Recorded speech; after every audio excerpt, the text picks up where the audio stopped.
세상에 이익이 되는 방송 최경영의 최강 시사.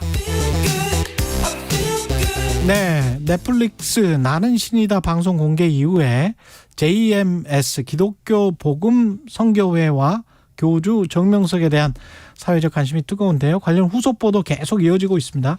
나는 신이다를 연출한 MBC 조성현 PD 나와 계십니다. 안녕하세요. 네, 안녕하세요. 예, 오랜만입니다 우리가. 그러니까 저희 오래간만에 뵙네요. 너무 반갑습니다. 너무 반갑습니다. 예, 지금 이거 한 2년 했죠, 이 작업을. 예, 2년 가까이 사이비 종교들만 따라다녔죠. 사이비 종교들만. 네. 근데 JMS 같은 경우는 신변의 위협을 좀 느끼고 있습니까? 저는 저보다는 예. 저랑 같이 이걸 만들었던 김도영 교수님이라는 단대 수학과 교수님에 대한 얘기를 좀 하고 싶은데요. 예. 최근에 PD수첩 게시판에 이런 글들이 자주 올라와요. 그러니까 김도영 칼로 회 떠서 389조각 내도 무죄다. 혹은 김도영 범죄자 누구누구랑 같이 회 떠서 중요 부위 칼로 썰어 10등분하자. 근데 이런 글들이 PD수첩 게시판에 올라오기도 하고요. 그리고 김도영 교수님의 학교에 예. 김도영 교수님의 수업 시간하고 수업 장소를 묻는 전화가 오기도 하고 그리고 개인 오피스 앞에 처음 보는 남자들이 서성인다. 라는 얘기들도 학생들이 하고 그래서 문제네. 걱정하고 있는데 작년만 해도 예. 김도영 교수님의 아내분이 변호사인데 그분의 그 변호사 사무실까지 신도들이 찾아온 일도 있었고요. 예. 그리고 그 교수님의 아버님 실제로 저희 그 교수님의 아버님 테러를 당해서 아들 대신 테러를 당해서 예? 눈 한쪽을 평생 못 감고 지내시다가 최근에 테러를 당했어요. 아니요 그거는 과거에 아들이 반 JMS 활동을 해서 20년 가까운 시간을 아버님은 한쪽 눈을 못 감고 사셨던 거예요. 그래서 눈에다가 기름을 칠하고 사셨어요. 구리스라고 부르는. 그런 일들이 있었으니까 신변의 위협을 느낄 수밖에 없는 상황이라고 말씀드려야 될 것 같습니다.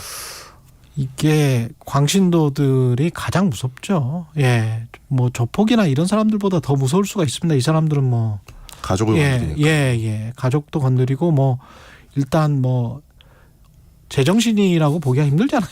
예. 근데 이 저 사건과 관련해서는 지금 정명석 씨의 성폭력을 가능케 한 카르텔 시스템에 지금 주목을 하고 있지 않습니까? 네. 그래서 정조은 씨를 주목을 하고 있는데 이 사람은 지금 어떤 인물이고 어떻게 해서 이 범죄에 가담을 했습니까? 정조은이라는 사람은 과거에 이제 홍콩 모기장 사건 때부터 정명석 곁을 지켰던 사람이고요. 그리고 현재 최근에는 JMS의 2인자라고 불렸던 사람이에요. 그 여자가 두각을 나타나게 된 게 정명석이 실형을 살던 10년 동안에 정명석을 대리해서 JMS를 이끄는 기간 동안 이제 두각을 나타냈거든요. 그러니까 정명석과는 달리 화려한 용모에 화술도 뛰어나고 그러니까 정명석과 대비되는 측면들이 많아서 오히려 그때 JMS의 교세가 더 커졌다라는 얘기가 있고 그 여자의 범행 가담 방식은 일단 저희가 뭐 직접 들은 진술들만 제가 직접 들은 진술들만 가지고 말씀을 드리자면 판결은 아직 나지 않았습니다. 그럼에도 불구하고 둘 다 구속 상태죠? 예, 정명석 지금 정도. 구속된 상태죠. 예. 메이플이라는 그 홍콩 여성이 자기와 정명석을 같은 방 안에 두고 갔다. 그런 언니가 있었는데 그게 제이 언니다. 라고 했었는데 그때 말했던 제이 언니가 정조은이었고요. 정조은. 예, 그리고 그렇게 두고 간 뒤에 메이플은 그날 성피해를 입었죠. 근데 그 메이플뿐만 아니라 자기가 친하고 입이 무거운 키 170 이상의 정명석이 좋아할 만한 스타일의 여자들을 정명석 주변에 배치를 시켰어요. 그게 수행이라는 이름으로 불렸던 여자들인데 저희들한테 그중에서 한 2명 정도가 저희한테 수행이었던 친구들이 그 증언을 했는데 자기들도 정조은이 그 자신을 정명석 근처에서 수행을 하게 했고 그 과정에서 성적인 폭력을 입었다. 피해를 입었다. 이게 한두 명이 가능한 범죄 아무리 가스라이팅을 했다고 하더라도 공범들이 훨씬 더 많을 것 같은데요. 공범이 많을 수밖에 없죠. 이게 몇 년 동안에 걸쳐가지고 계속 이루어졌던 일이니까요. 그 과거에도 보면 이 JMS가 약간 그 비참한 게 뭐냐면 처음에는 피해자였던 여성들이 어느 순간 가해자로 돌변해요. 자기 이후에 또 다른 여성들을 자기 이후에 또다시 피해를 입게 하는 거죠. 그들 입장에서는 피해가 아니고 하나님의 어떤 일을 이루는 일에 동참하게 만들어주는 거예요. 근데 그렇게 피해자가 가해자가 되는 악순환이 계속 반복되는 거죠. 그 과정에서 그 집단적인 성적인 착취 시스템이 작동을 하게 된다고 생각합니다. 예.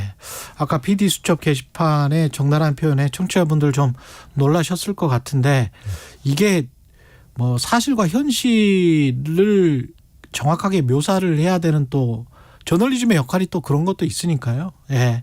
좀 놀라기는 하셨겠지만 그럼에도 불구하고 이 사안이 얼마나 심각하게 제작진 또는 지금 같이 협조를 해서 이 JMS를 뿌리 뽑기 위해서 노력하시는 분들한테 얼마나 위협으로 다가올까 그 부분도 좀 생각을 해 주셨으면 좋을 것 같습니다. 예. 그 PD 수첩에서 지금 보도된 내용 중에는 지금 합의서를 주목하는데 네. 합의서에는 사실상 성폭력을 인정하니까 합의서를 썼을 거 아니에요. 네, 그렇죠. 근거죠 지금. 네, 예. 아주 생각지도 않은 방식으로 뭐 저희가 출처를 절대 공개를 할 수는 없지만 예. 예상치도 않은 방식으로 이 합의서를 획득을 하게 됐어요. 그래서 PD 수첩팀이. PD 수첩팀이 그래서 예. 너무 큰 건이다라고 예.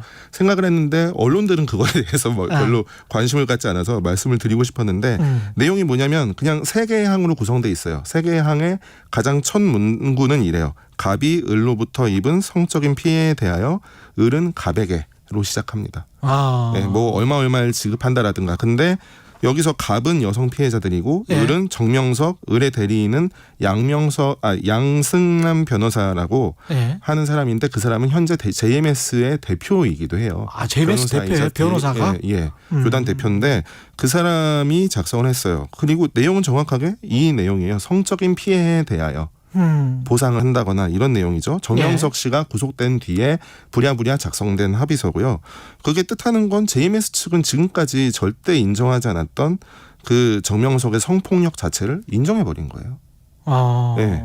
그러니까 부정해왔던 그렇지. 것들을 JMS 현재 대표라는 사람이 자기가 대리인으로 나서서 합의서를 쓰고 그리고 정명석이 성범죄에 가해를 한 바가 있다는 사실을 인정했어요. 근데 그게 메이플과 에이미라는 다른 여성들과는 다른 피해자들인데 예. 이것들을 미뤄 봤을 때 메이플과 에이미라는 친구에게 벌어진 일들이 거짓이라고 얘기할 수 있을까?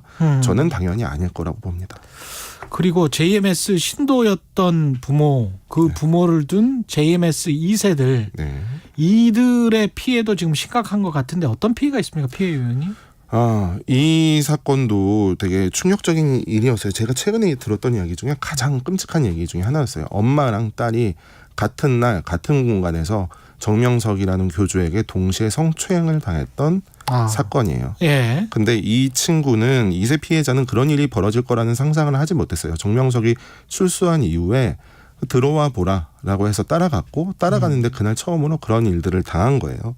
그랬는데 여기서 더 저가 끔찍했던 건 뭐냐면 딸이 어느 정도 정신을 차리고 엄마한테 자기가 당한 이것이 성적인 피해가 아니냐라고 했을 때 엄마가 보인 반응이었는데 남편이 사랑하는 아내를 예뻐해 준 것이 어떻게 범죄가 될 수 있냐. 나중에는 갈등이 심해지니까 너 같은 딸을 낳은 걸 후회한다.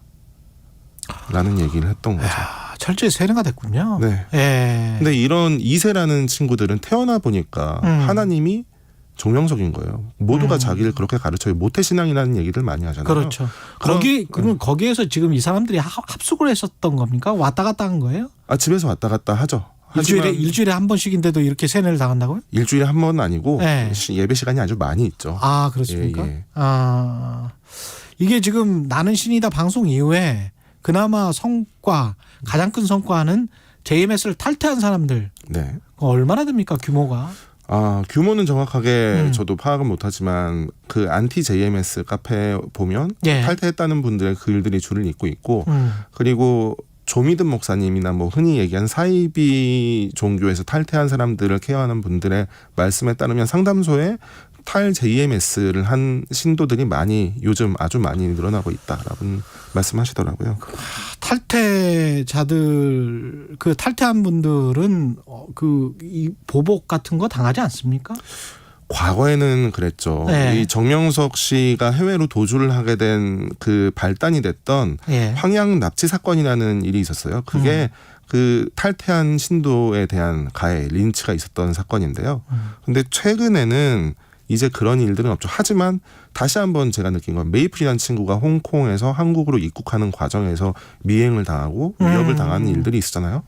그런 걸 보면 지금은 과거처럼 아주 대놓고 그런 납치나 폭행 사건들을 일으키진 않지만 자신들에게 위협이 된다라고 판단한다면 다시 그런 일들을 저지를 수도 있겠다라는 생각은 합니다. 아직도 이 조직이 네. 규모가 큽니까? 규모는 거기에서 주장하는 바로는 10만이 넘는 회원이라고는 하지만 제가 봤을 땐 1만 명 위아래 정도가 아닐까 싶습니다. 그 정도 남아 있을 것이다. 네. 근데 지금 다 구속됐단 말이죠. 정명석 같은 경우는 지금 재판을 받고 있고 네. 이인자 정조원도 구속이 됐는데 네. 이게 마치 듣다 보니까 다단계 피라미드에 2인자 3인자가 또 나타나가지고 또 키우는 것 같은 그런 느낌이 드는데 네. 또 그럴 가능성이 있어요? 거의 대부분의 사이비 종교들이 밟은 과정들을 보자면 예. 교주가 죽고 2대가 죽으면 3대에 누군가가 또 나타나서 자리 싸움을 하면서 그 자리를 쟁취하고 그러는 과정에서 점점 쇠퇴하는 길을 걷게 되겠죠. 예. 예, 여기 남아있는 사람들이 이미 2세들도 탈퇴하기 시작했으니까요. 과거부터 충성분자라고 부르는 분들 외에는 이제 남아있을 분들은 없을 거라고 생각합니다. 신앙촌 같은 느낌이죠. 이게 이걸 기획해서 어떤 사회적인 성과 어떤 거를 생각을 하세요? 어떤 거를 이뤘다? 어떤 것을 이뤘다? 예. 최소한 우리 사회가 저는 모태신앙이라는 거에 사람들이 좀 집중을 해봤으면 좋겠다라는 생각을 해요. 우리가 아무런 생각 없이 받아들이는 종교라는 게 얼마나 위험한지 저는 다른 것보다도 스스로가 내가 믿는 메시아가 진짜 메시아가 맞나? 종교라는 것은 모두에게 허용될 수 있는 자유이기도 그렇죠. 하지만 네. 권리이기도 하지만 동시에 내가 잘못된 것을 믿었을 때는 정말 큰 피해를 입고 회복 불능의 피해를 입을 거기 때문에 의심해보는 것 한 가지만으로도 제가 사람들에게 전달하고 싶은 메시지 역할은 다 했다고 봅니다. 사법적인 처벌이나 이런 거는 차차하고라도 네네. 예, 그렇습니다. 여기까지 듣겠습니다. 지금까지 나는 신이다를 연출한 MBC 조성현 PD였습니다. 고맙습니다. 네, 감사합니다. 4월 24일 월요일 KBS 1라디오 최경영의 최강시사였습니다. 고맙습니다.